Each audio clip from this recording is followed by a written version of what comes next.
Hello, fellow artists, and welcome back to chapter 24. One more chapter to go. Oh my goodness. I'm so proud of you guys. You guys are finally getting to the end of this class, and I'm just so excited to, share my last tidbits for this class.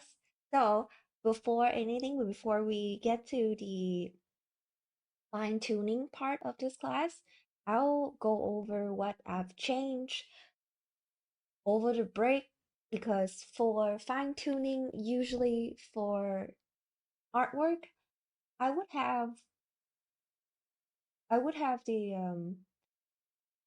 I would have to take some time off. Usually if if you have the luxury, and I know not a lot of people have this luxury, like I think if you can leave it overnight for a piece of artwork, or if you take like a quick 30 minutes to 45 minute snap and you kind of relax your eyes and then get your system out of like the whole art focusing system, and then after that taking a step back and then look back at your artwork, you'll be able to see a lot of errors that you wasn't able to see while you're working on the piece. And I think that's why like it's really important to plan out your schedules. If your deadline is at a certain date, save around 2 to 3 days for buffering time. Buffering time is mean if the artwork needs more fixings, or if there seems to be like some kind of trouble, you still have time left to do. So for me, every single artwork I do, I like, even though I'm technically finished on day one, but usually I always deliver on day two just because I might miss certain points or certain parts of the artwork, and I can only see it when when I'm when I'm like taking time off and then ease my eyes off, and then I don't look at the artwork. Because the thing is, if you like look at something for way too long, right? It's kind of ingrained into your brain. It's kind of like the image, like everything blurs in together. You can't really see anything different because you've been working on this piece for so long, so your eyes just kind of assimilate and everything just look fine, but then it's actually not. Like it's not bad. I would say it's at like 90, 97, 98%, but then you really want to bring in that 2%. And I think taking a little rest or a little break after you finish the piece and then go back, look back at it to see if there's any issue with it, and then you can fix on it instead of like just after finishing, you just deliver it straight to the clients. So that's just my little tips. And while I was taking a break, I did spot out certain errors of the art piece. So I just want you to be aware of the different. So in case you guys are like, wait a minute, this this art looks a little bit different. What happened here? Like I missed step 76. What happened? We so I just want you guys to be aware there are a little bit of changes when it comes to the shirt shading because I wasn't too satisfied with the shirt shading. It like it's not bad per se, but I feel like it's just too busy and the color is too muddy for wet shirts. So I took a step back and I did this, and I forgot to record this part. So I just want you guys to uh I just want you guys to be aware of the change.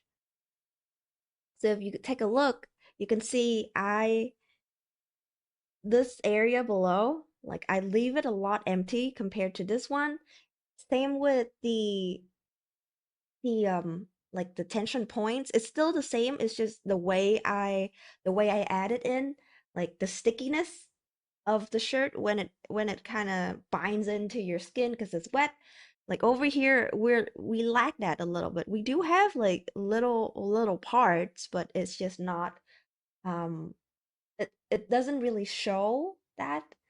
So I took a step back and I looked and because I was on a roll and I was fixing it, and then I just realized, wait, I didn't record this part. Oh no! So I just want you guys to know what I did was I added in all these lines, and there's still like a little bit of issue, but I did try my best to get like the error stuff out first. Like it was really bothering me for some reason for this area. So it was just that, and then I don't think there's anything else on here.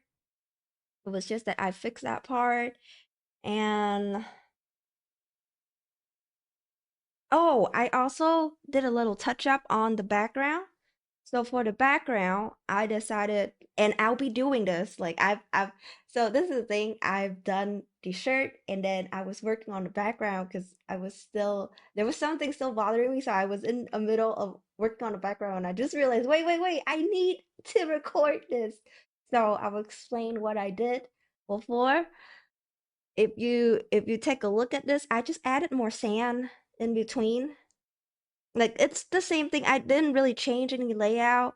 I just added like a little blob of sand more so you can see through this area. So this area you can see that it's quite shallow, and I'm in the middle of adding more. As you can see, I stopped right here.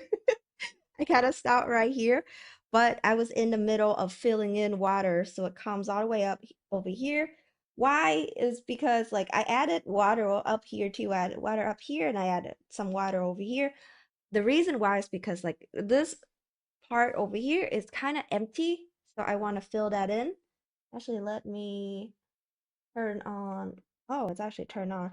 So I wanted to add in like water around these rim area, and so I'll be doing this now while we're doing the fine tuning. Also, over here it was really bugging me for some reason because this area because I can't really visualize like this part of the beach should be far away, right? And I was having trouble with, oh, what happened over there? Like why does it look like it's so close by? Like it shouldn't look like this. And the reason is because I drew the wave way too big, like the same size as over here. So all these waves on all of these like details should be even smaller. So what I did was first I desaturated, like all of these areas are quite saturated. First thing I did is I desaturated and I clean up a little bit, and I minimized the wave, and you can't really see the wave, like the white part, because I really want it to blend out and really be in the back. So now if you compare to like here and here, you can see that this is more in the back and this is kind of like in the front in the back. It doesn't make any sense. It's just that, and I added more. Like I fixed this area. It was quite like blotchy.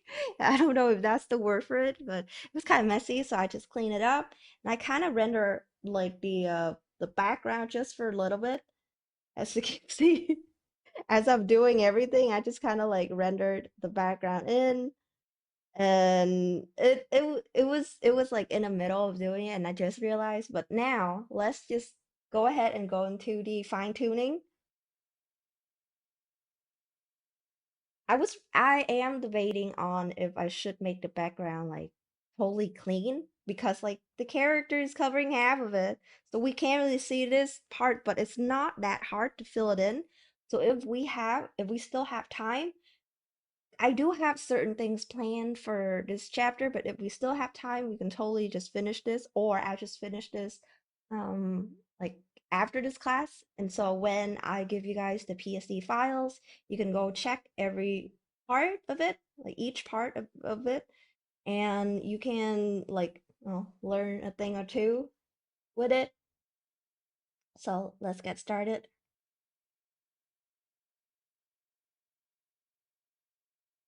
So first thing first, I realized, oh, I also fixed this part because far away, it shouldn't have that much texture. So I decided just to really tone it down. And I think I wanted to add a little bit more, like just a little bit more sparkles and stuff. So I'll probably be doing that. So let's turn the sub view off. And I'll just kind of fill in all of these area, and I'll turn this off too, like by using a really soft brush. You can also use brush bit husky too, but then sure taper. Oh, like this. Maybe I'll have the opacity lower. I think this brush it's really good with when you're close, but from afar, you might want to go with something softer. So something like this should be good.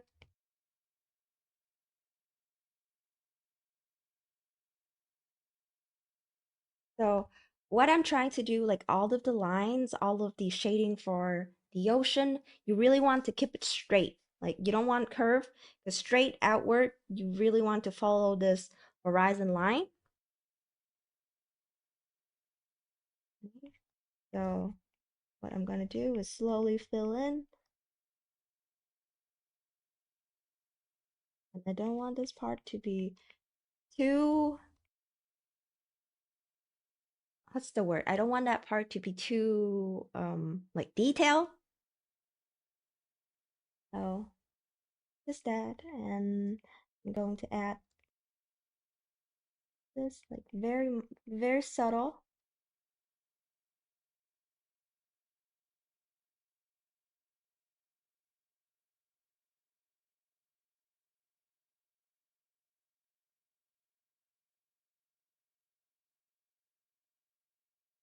And from far, the same concept. I want to keep everything not too detailed. So from afar, it looks like it's from afar. It's a thing.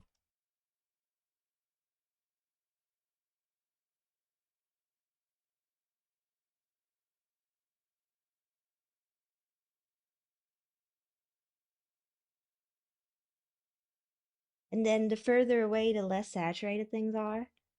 I'm just gonna do that. Let's see. Okay. What is that?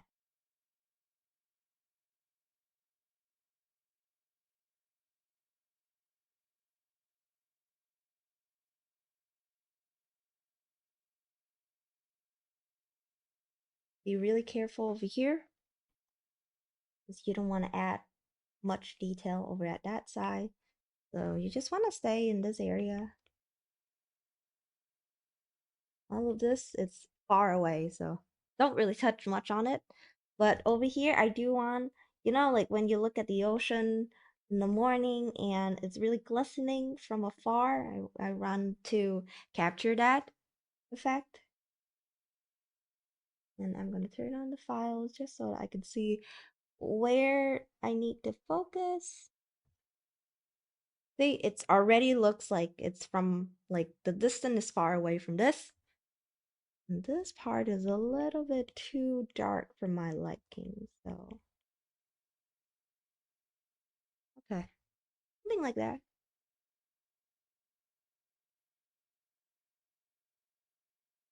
Then just add a little bit more.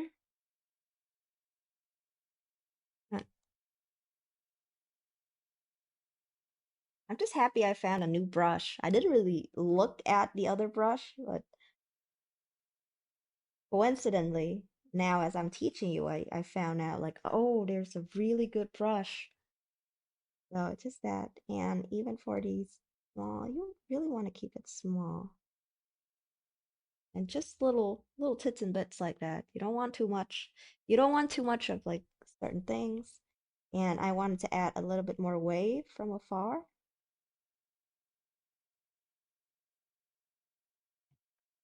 Then under the wave, usually add a little shadow. Why? It's just look better that way.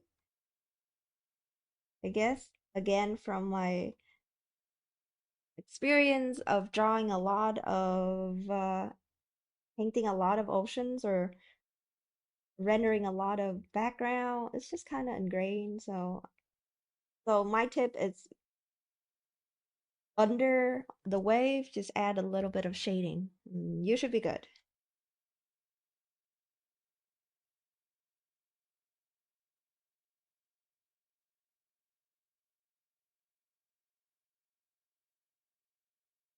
And then is that, and it's already looking very, very pretty, right? I want to add the same glossy effect over here.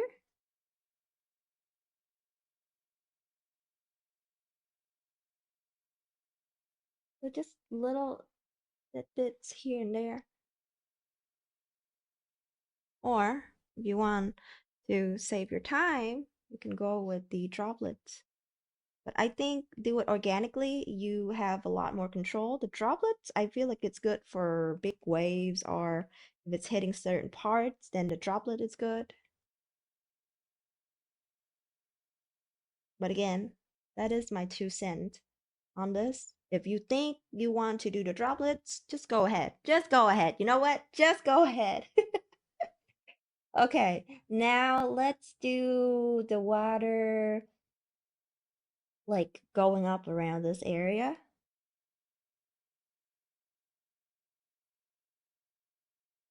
I'll turn the shading off.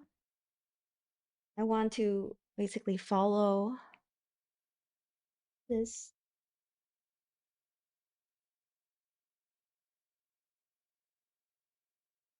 and because it's very, very shallow, there's barely any water at all.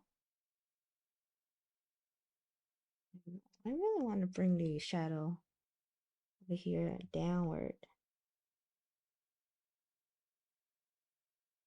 Okay. It might work a thing or two over there. Oh, let's try to keep everything here.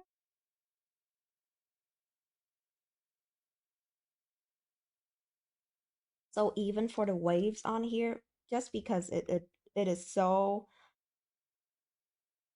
thin, then I'm just going to do the same thing to these wave. Like compared to these over here, it's a lot more white, but wave on here is more thin because water see through. You see a lot of the sand more.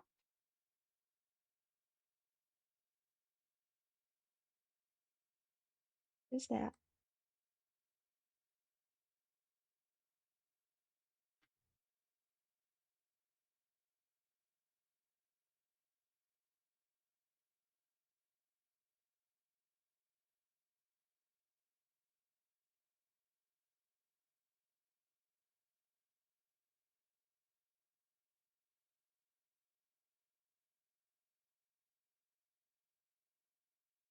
And then for the shadow, just add it here and there. Spread things out. But yes, shadows for the wave. You'll be surprised on how much that add into the illusion of things. But spread it out. You don't have to do it so close by. And be more water around these areas just because there's the body under there. Turn this off to see. Yeah, I think. Well, you guys can get the image of. I don't think I can make this to like a whole just background alone, just because we have like these random lines over here and it doesn't really make sense if there's no character. So I think we could just keep it like that. Like it looks good now without with the character, but when there's no character, it kind of looks weird-ish. Kind of look weird-ish. Okay. I think we've got down, or at least like we got the effect down. Over here I'm gonna go even thinner, like same color, really thin. Okay.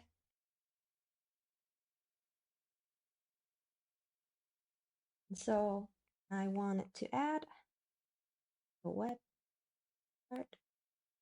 So I wanted to add more water up here, right?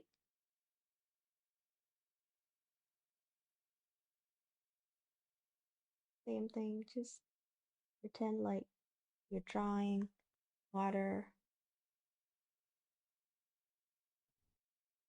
And for this type of water, yes, you can go wider. And I suggest you go very thin, leave space like this. Like don't like certain parts you can have it thick, but don't have the line like the thickness of the line varies it.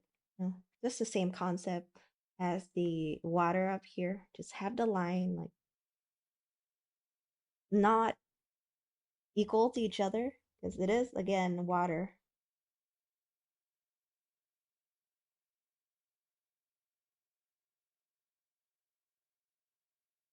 So you can really see the level of water, like the water level, the level of water, the water level.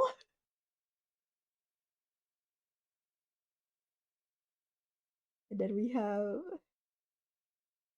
this going outside. And with this,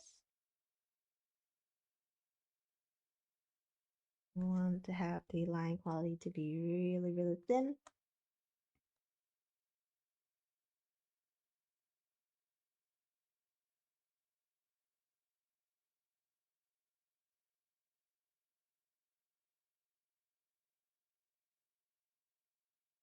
I think it should go up a little bit. Maybe I have it way too low. Around here. And again, the line be give it more variety, but be subtle with it. Like you don't want too much of certain things, just like this part. I think I might thin out some of the area. But as you can see, you can tell the water level going up here. Like quite shallow. For pans is definitely wet. Like there's no going back. Before it was a little bit wet, but now it's really wet. No. Well, I don't like this like wavy thing I did before. See, I can only see this as now that I'm taking a step back, just looking at things. I can see that, oh, okay, there's certain issues.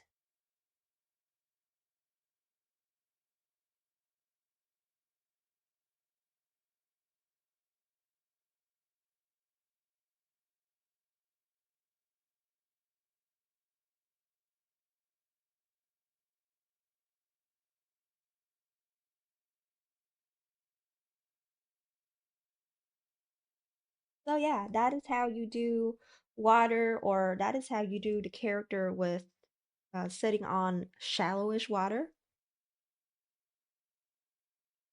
I might, oh, the shadow might be too much.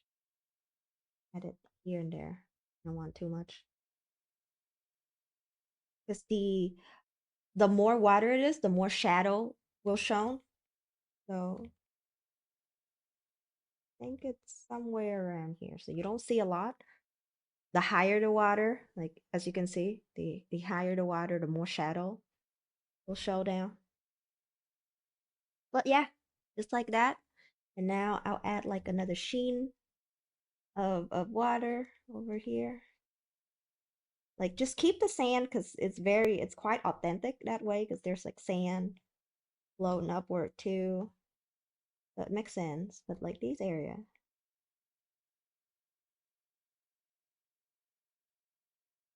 same with this.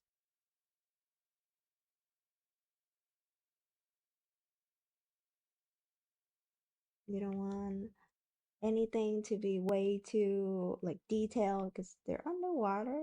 So just add like a sheen of water on top of it and it should be fine.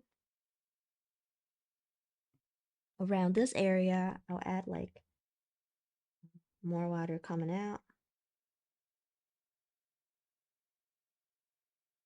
With this, like I'll add water motion coming out.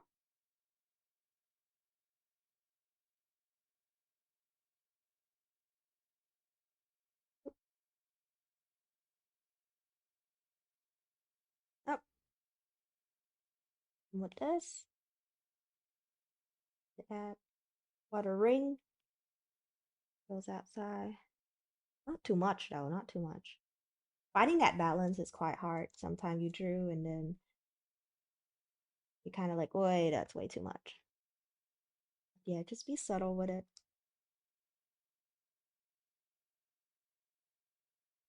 Okay, I think this is quite pretty, right? Compared to what we have before, this look a lot better.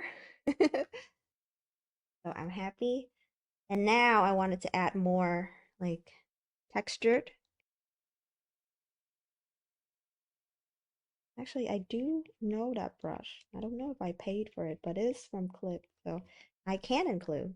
So for the brush that I got from Clip, I can include. But the brush that I don't remember where I got it from, because I'll talk about this in the next chapter on where you want to get your asset or where can you find more asset. So what I'm doing now is just adding more texture for the sand area. If you go up to the watercolor part, you can add like texture, grain, textured. And this way, this area is more filled in.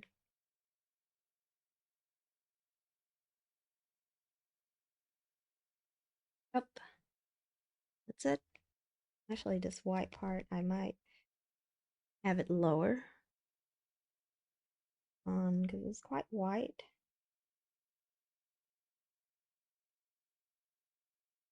It's just a little bit, even though actually I'm probably gonna erase it. I don't think I'm gonna need it.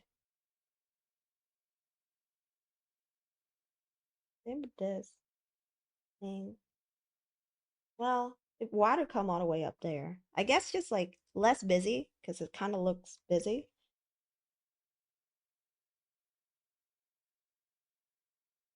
Kind of looks busy.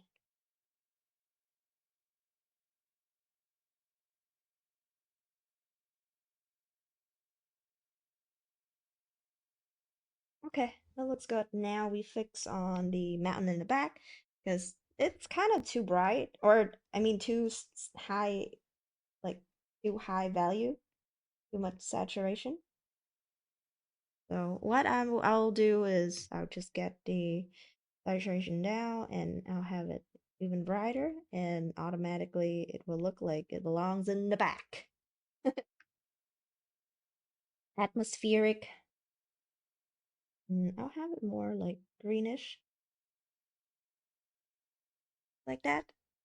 I think that already looks a lot better, right? And if I want to be a little bit extra, I can add little like forests or jungle around this area so this tree doesn't look too alone. It gets more grassy.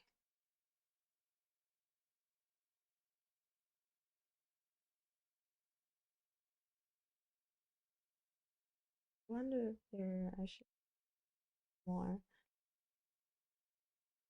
Maybe, maybe, I don't know if it's too busy.